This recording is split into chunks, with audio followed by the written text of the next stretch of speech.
여러분, 열심히 일하면 성공한다는 말 정말 많이 들어보셨죠? 오늘 우리가 살펴볼 30년 경력의 기업가 사이먼 스퀴브는요, 그 말이 틀렸다고 아주 단호하게 말합니다. 과연 그의 성공 비결은 뭘까요? 오늘 그 남다른 방법을 한번 제대로 파헤쳐 보겠습니다. 네, 정말 귀에 딱지가 않도록 들은 말이죠. 근데 말이죠, 스큐브는 이게 사실 우리를 더 열심히 일하게 만들려는 일종의 속임수라고까지 말해요.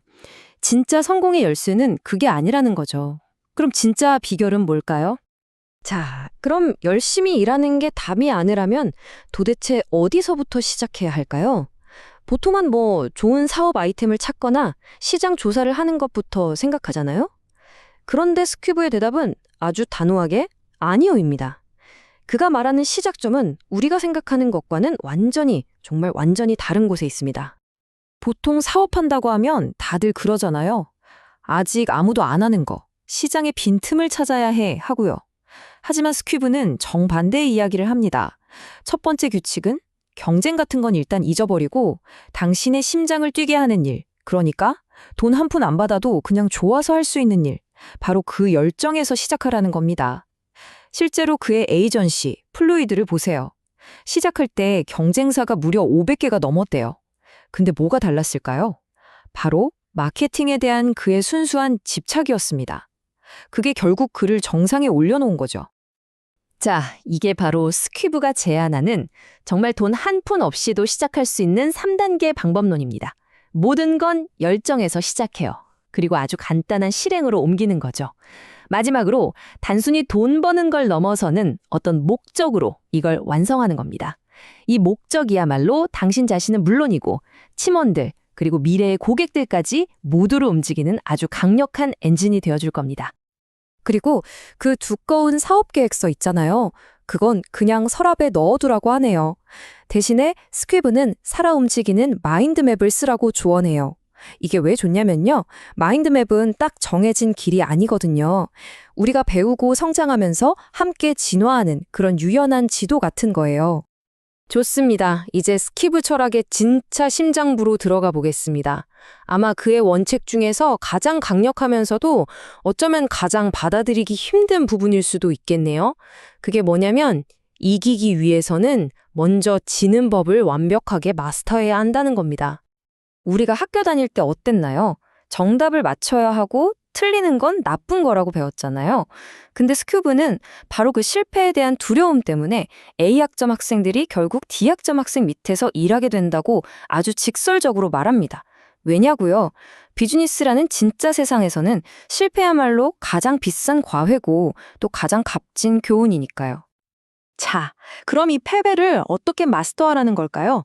핵심은 이거예요. 실패를 두려워하지 않는 마음의 근육을 키우는 겁니다.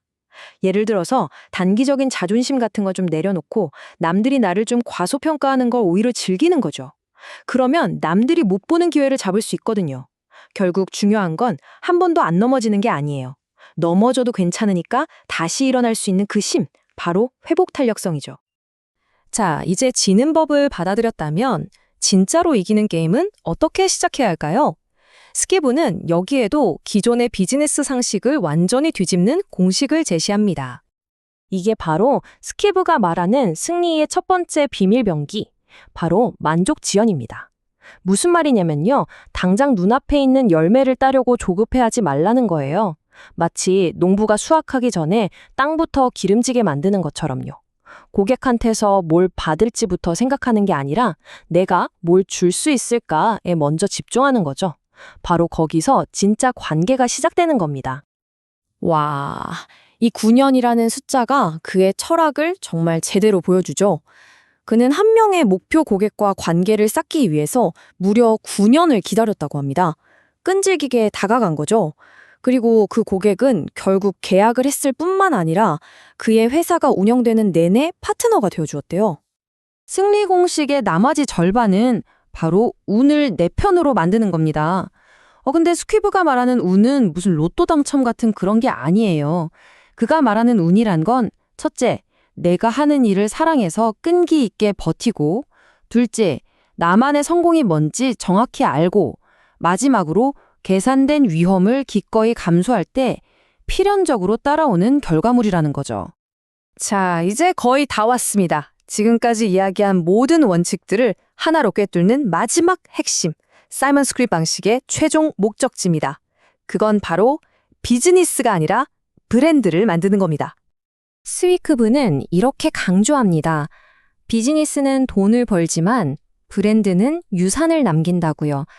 회사의 손익계산서는 언젠가 멈출 수 있지만 잘 만든 브랜드는 사람들 마음속에서 영원히 살아 숨쉬는 거죠.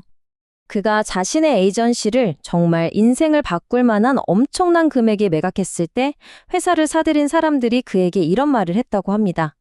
우리는 당신의 비즈니스를 산 게 아닙니다. 당신의 브랜드를 샀습니다. 이게 무슨 뜻일까요? 그들은 단순히 고객 명단이나 매출을 산 게 아니었던 거예요. 그가 16년이라는 긴 시간 동안 쌓아 올린 명성, 그 회사만의 문화, 그리고 그들이 추구했던 목적 자체를 산 겁니다.